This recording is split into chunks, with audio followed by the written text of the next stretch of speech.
রাঙামাটি খাগড়াছড়িতে এখনও থমথমে অবস্থা। পরিবহন ধর্মঘট প্রত্যাহার হলেও ছাড়েনি দূরপাল্লার যানবাহন।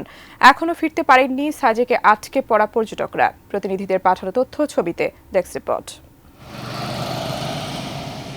কয়েকদিনের অস্থিরতা পেরিয়ে স্বাভাবিক হতে শুরু করেছে রাঙামাটির জনজীবন। খুলেছে দোকানপাট ও শিক্ষা প্রতিষ্ঠান। শহরে হালকা যানবাহন চলাচল করছে, যদিও দূরপাল্লার বাস চলাচল শুরু হয়নি।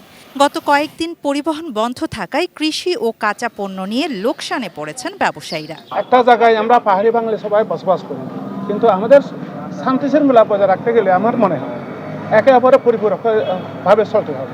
1 কোটি টাকার ফল অলরেডি এখানে নষ্ট হয়ে গেছে, অর্ধেক ফল নষ্ট হয়ে গেছে, বাকি ফলগুলো আমাদের ট্রলারে আছে। খাগড়াছড়িতে শুরু হয়েছে সাপ্তাহিক হাট। সেখানে পসরা নিয়ে বসেছেন পাহাড়ি বাঙালি বিক্রেতারা। তবে মানিকছড়ির কলেজ এলাকায় খাগড়াছড়ি চট্টগ্রাম সড়কে টায়ার জ্বালিয়ে বিক্ষোভ করেন পাহাড়ি শিক্ষার্থীরা। আইনশৃঙ্খলা পরিস্থিতি স্বাভাবিক রাখতে সেনাবাহিনী, পুলিশ, বিজিবির টহল চলছে। অবরোধের কারণে সাজেকে আটকা পড়া পর্যটকদের এখনও ফিরিয়ে আনা সম্ভব হয়নি।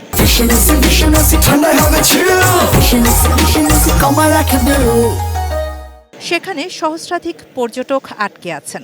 চাকরিজীবী মানুষ আছে এবং যারা বাসায় যাচ্ছে ওদেরও অনেক বেশি কষ্ট হচ্ছে, গাড়ির জন্য অনেক বেশি দুর্ভোগ পোহাতে হচ্ছে। আসলে আমরা বেড়াতে আসছি এখানে, তো চলে যাচ্ছি, গাড়ি ঘোড়া পাচ্ছি না, বাস চলতেছে না।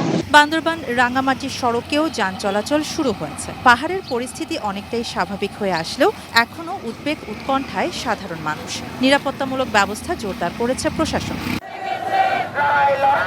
খাগড়াছড়ি ও রাঙামাটিতে সহিংসতার প্রতিবাদে শনিবার ঢাকায় জুম্মু ছাত্র জনতার সমাবেশ থেকে ৭২ ঘণ্টার অবরোধের ডাক দেওয়া হয়। তাতে সমর্থন জানায় আঞ্চলিক সংগঠন ইউপিডিএফ। ফলে অনেকটাই অচল অবস্থা তৈরি হয় দুই পার্বত্য জেলায়।